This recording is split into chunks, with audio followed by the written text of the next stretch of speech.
अस्सलाम वालेकुम। आज मैं ना नाश्ता करने लगी तो ना ही आटा पड़ा था और ना ही सालन। जब ऐसा कुछ होता है ना तो फिर मैं ये वाला पराठा बनाती हूँ। इतना मज़े का ये बनता है और इतना जल्दी जल्दी बन जाता है। ना ही तो इसके लिए सालन की ज़रूरत पड़ती है, ना ही इसके लिए आटा गूंदने की ज़रूरत पड़ती है। पड़ती को मैंने पत्ती बोल दिया। और जब मैं बहुत ज़्यादा बातें करती हूँ ना फिर मेरे साथ ऐसे हो जाता है कि एक दो लफ्ज़ जो है ना वो फिर अजीबो गरीब गुजरता है। लेकिन आज के बाद ना मैंने वॉइस ओवर वो वाली डिलीट नहीं किया करनी, वैसे ही लगा दिया करनी। मुझे बड़ी प्रॉब्लम होती है, मैं बार बार फिर डिलीट करती हूँ। अभी भी मैं बड़ी बातें करके आई हूँ। मैं अपनी बड़ी बहन से बात कर रही थी तो मैंने काफ़ी ज़्यादा बातें की, उसके बाद वॉइस ओवर करने आ गई तो उल्टा फुल्टा तो कुछ ना कुछ होगा। और जो मैं पराठा बना रही हूँ ना, आधा कप मैंने इसमें आटा लिया है क्योंकि मैंने इसके 2 पराठे बनाने थे। उसके अंदर सब्जियां जो जो मुझे पसंद हैं, टमाटर, अनियन और ग्रीन चिल्ली, धनिया, वो सब छोटा छोटा कट करके डाल लिया। आटे की जगह पर अगर आप चाहें तो आप अपना मैदा यूज़ कर सकते हैं, लेकिन आटा ज़्यादा बेहतर है। अगर आपने ज़्यादा खाना होता है ना ये पराठा और ये वाली चीज़ें, तो फिर मैदा को कभी कभार स्किप कर दें तो वो ही बेहतर है। अच्छा, ये जो मिक्सचर है ना ये बहुत ज़्यादा थिक नहीं होना चाहिए, पतला हो जाए तो उससे काम चलेगा, उसकी कोई टेंशन नहीं, जितना मर्जी हो जाए। और इतनी सॉफ्ट इसकी रोटी बनती है, इतना मज़ा आता है ना खाने मुझे ना मैसेज आ गया था कि आपका पार्सल वो डिलीवर हो चुका है। फिर मैंने सोचा कि चलो कचरा भी पहले फेंक लेती हूँ। कचरा मैंने फेंक कर उसके बाद हम पकड़ेंगे अपना पार्सल। आज के व्लॉग में मैंने एक ऐसी चीज़ ऑर्डर की है ना कि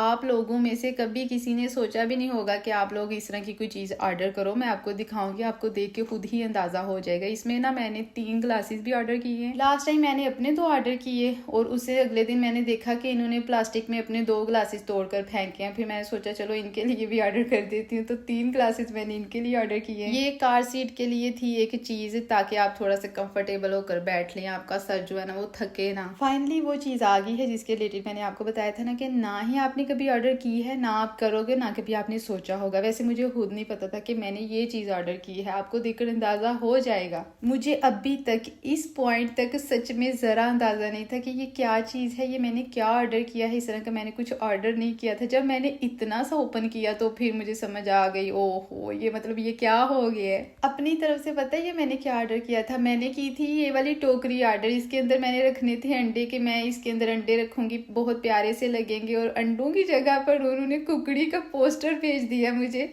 कसूर उनका नहीं, मेरी ही गलती है। मतलब हमें ना ध्यान से रीड करना चाहिए कि हम कौन सी चीज़ ऑर्डर कर रहे हैं। और ऐसे हो जाता है, बहुत डिटेल में भी देख रही हो ना तो ऐसे हो जाते हैं। और मेरे साथ ऐसे 2-3 दफ़ा हो चुके कि मैं वैसे सर्च यही कर रही थी, इसी चीज़ को मैं ढूंढ रही थी, लेकिन मैंने नीचे रीड नहीं किया कि ये दे क्या रहे हैं, ये टोकरी आएगी या पोस्टर आएगा।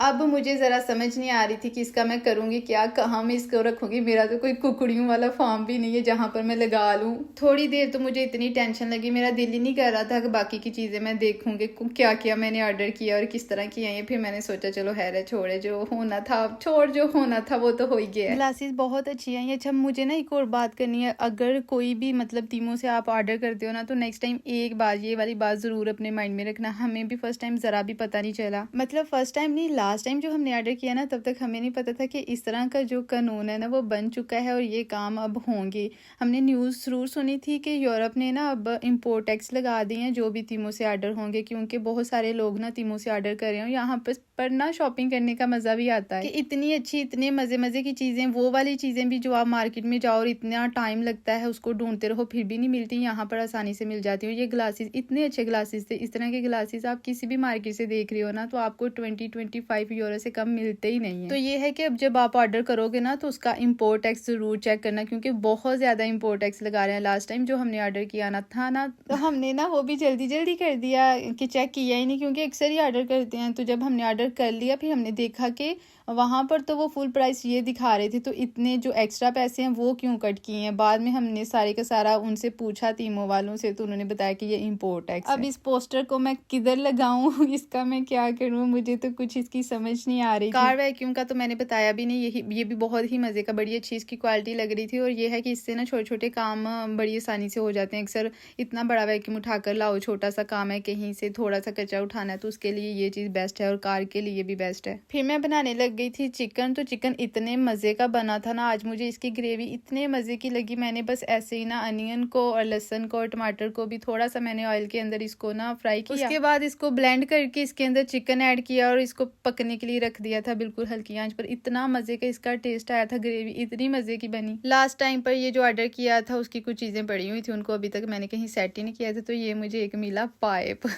पाइप मुझे एक मिला, तो मैंने ना सोचा कि इसके साथ ही ना इसको थोड़ा बहुत सेटमेंट करके ना कहीं पर लगा देती हूँ और बाकी का फिर सोचूंगी कि मैंने क्या करना है, क्योंकि मैंने एक किचन के लिए भी 1-2 रैक ऑर्डर करना था, तो वहाँ पर भी मैंने सोचा हुआ था कि इनको ना मतलब अच्छे से डेकोरेट करूँगी। अच्छा, इम्पोर्ट टैक्स होने के बावजूद अगर आपको कुछ चीज़ों का ये समझ आए कि ये चीज़ें हमें बाज़ार से या यहाँ से नहीं मिल रही या फिर उनकी प्राइस जो है ना बाज़ार में फिर भी ज़्यादा है, तो फिर ऑर्डर करते वक्त ना तीमों पर आप मेरा कोड ज़रूर यूज़ करना। और अगर आप इम्पोर्ट टैक्सी से बचना चाहते हो ना, तो ऊपर सर्च करना तीमों पर लोकल वेयर हाउस, और वहाँ पर जो जो चीज़ें होती हैं ना वहाँ से भी आप ऑर्डर कर सकते हो। सारी चीज़ें तकरीबन वहाँ से भी मिल जाती हैं। वहाँ का ये है कि आपको इम्पोर्ट टैक्स ज़रा भी नहीं लगेगा। लोकल वेयर हाउस से ऑर्डर करने का फ़ायदा ये होगा कि आपको इम्पोर्ट टैक्स तो नहीं देने पड़ेंगे, हाँ, लेकिन आपको शिपिंग के लिए 2 से 3 यूरो ज़रूर पे करने पड़ेंगे।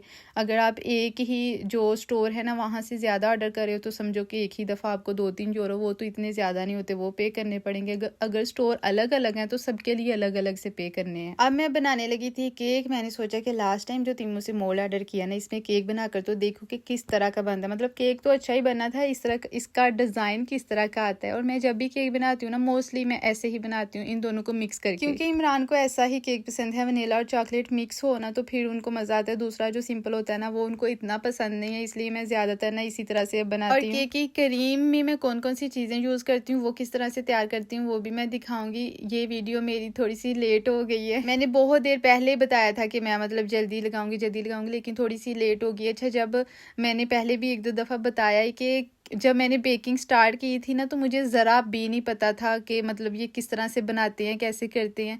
और मैंने चैट जीपीटी से मैं हमेशा रेसिपी लेती हूँ केक की या किसी भी चीज़ की, तो वो मुझे जैसे बताती है ना वैसे वैसे मैं ट्राई करती हूँ और अल्हम्दुलिल्लाह कि कोई भी चीज़ खराब नहीं होती। अब मैंने सोचा कि मैं ना कुछ नई नई चीज़ें उससे पूछूंगी और वो ट्राई करूँगी। और आप ना चैनल को सब्सक्राइब कर लेना ताकि आप भी वो सारी चीज़ें देख सकें। फिर मैं वो सारी ट्राई करूँगी कि किस तरह की बनती हैं, कैसा उनका टेस्ट होता है। अक्सर मैं उससे रेसिपी लेती हूँ तो मुझे बताती है ना, तो फिर कुछ चीज़ें मैं उनमें से ट्राई नहीं करती कि मतलब मुझे ऐसे लगता है कि ये जब बनेगी ना तो पता नहीं कैसा टेस्ट होगा। इतना सॉफ्ट, इतना फ्लफी केक बना है, चॉकलेट केक भी और दूसरा भी, और हमेशा से ऐसे ही बनते हैं। कभी कभार 1-2 दफ़ा आई थिंक मेरा केक जो है ना वो थोड़ा सा खराब हो गया, ये नहीं कि वो बिल्कुल ही खाने के लायक ना हो, लेकिन थोड़ा सा खराब। अच्छा, ये फिर से उन्होंने टेस्टर भेज दिया। अब उनको पता है कि टाइम होने वाला है, अब ये वाली चीज़ें इन्होंने यूज़ करनी है, तो उस टाइम से पहले 1-1.5 माह पहले ही ना ये आपको टेस्टर भेजना स्टार्ट कर देते हैं कि इनको ट्राई करें ये, और ये फिर खरीदें। साथ आपको कुछ कूपन भी देते हैं कि ये भी ना ये हमारी चीज़ें बाय करेंगे। लेकिन मुझे पर्सनली बेबी लव और बेबी ड्रीम ये दोनों ब्रांड भी बहुत ही मज़े के लगे हैं। इनकी प्राइस भी अच्छी होती है और इनकी चीज़ें भी अच्छी होती हैं, और मैंने यही सोची कि मैं इन्हीं के साथ जाऊँगी। मतलब मैं इन्हीं ब्रांड की चीज़ें जो है ना वो ज़्यादा यूज़ करूँगी। वैसे तो इनके भी मैं कुछ लोशन और इस तरह की चीज़ें लेकर आई हूँ, लेकिन बहुत ज़्यादा नहीं। अच्छा, केक के लिए मैं क्रीम बनाने के लिए कौन सी चीज़ें यूज़ करती हूँ, ये है मतलब एक एडिका की और एक है आल्डी की, तो इस नाम से ये मिलती हैं श्लागज़ान। ये लिक्विड फॉर्म में होती है और फ्रीज़र वाली नहीं होती है। साथ इसके यूज़ करना है ये ज़ान स्टाइफ, ये क्रीम को थोड़ा सा अच्छा कर देता है। वैसे इस क्रीम को फ्रूट चाट में यूज़ करें तो उसका भी बहुत मज़ा आता है। तब ये है कि इसको बहुत ज़्यादा बीट नहीं करना, बस हल्का सा इसको थोड़ा सा हिला लो तो बहुत अच्छी फॉर्म में आ जाती है। एक पैक श्लागज़ाने में एक पैकेट जो ज़ान स्टाइफ है ना उसका यूज़ होगा। उसके अंदर आपने शुगर ऐड करनी है तो कर लें, नहीं तो ना करें। ये बिल्कुल लिक्विड फॉर्म में होता है, जब इसको स्टार्ट पर बीट करना स्टार्ट करते हैं तो बहुत ज़्यादा इधर उधर उड़ता है, किचन को बहुत गंदा करता है। और इस तरह से पेपर लगा लेना तो फिर ये है कि थोड़ा आपकी बचत हो जाएगी। बहुत ज़्यादा देर इसको बीट नहीं करना, अगर ज़्यादा देर बीट करें ना तो फिर ये क्रीम ख़राब हो जाती है। और 1-2 दफ़ा मेरे साथ ऐसा हुआ भी है कि बीट करते करते ना इसका ज़रा पता भी नहीं चलता, थोड़ी सी भी ज़्यादा बीट हो गई है ना तो बस गई क्रीम। हमने खुद खाना है, घर में खाना या किसी फ्रेंड के लिए भी लेके जाना है तो ये 2 चीज़ें भी बेस्ट है। मतलब इन दोनों चीज़ों से क्रीम अच्छी बन जाती है, लेकिन इससे भी नेक्स्ट लेवल की बनाने के लिए भी मैं कुछ चीज़ें मैंने देखी हुई हैं, उनको मैं ट्राई करूंगी, फिर वो भी शेयर करूंगी कि कैसी उनके साथ बनी। मैं वैसे इसके अंदर ना ये वनीला शुगर का 1 पैकेट ऐड करती हूँ, इससे ना इसका टेस्ट बहुत मज़े का आता है और हल्की सी खुशबू भी आने लगती है। मीडियम पर इसको बीट करना है। अगर हाई पर बीट करेंगे ना तो बहुत जल्दी ये ख़राब हो जाती है, और मेरे से ना एक दो दफ़ा ऐसी ख़राब होगी। जब मैं उसको थोड़ा सा तेज़ करके बीट स्टार्ट करती हूँ ना तो वो इतनी जल्दी ख़राब हो जाती है। 3-4 मिनट इसको बीट करना है और उसके बाद देखो ये इतनी अच्छी फॉर्म में आ गई। और ये हमने माड़ा चंगा से इसको डेकोरेट भी कर लिया। आजकल जर्मनी में बारिशें भी इतनी ज़्यादा बारिशें हो रही हैं और बिल्कुल भी ज़रा भी समझ नहीं आती कि 5 मिनट पहले बारिश हो रही है, 5 मिनट के बाद धूप निकल आई है, कुछ भी समझ नहीं आती। और अभी देखो वो बारिश भी हो रही है और साथ साथ धूप भी निकली है। रात को जब बारिश स्टार्ट हुई ना तो उससे पहले ना कितनी देर तक ना बिजली गरजती रही, और वो प्यारी तो बहुत लग रही थी, देखने में प्यारी लगती, वैसे मुझे ना उससे डर भी लगता है।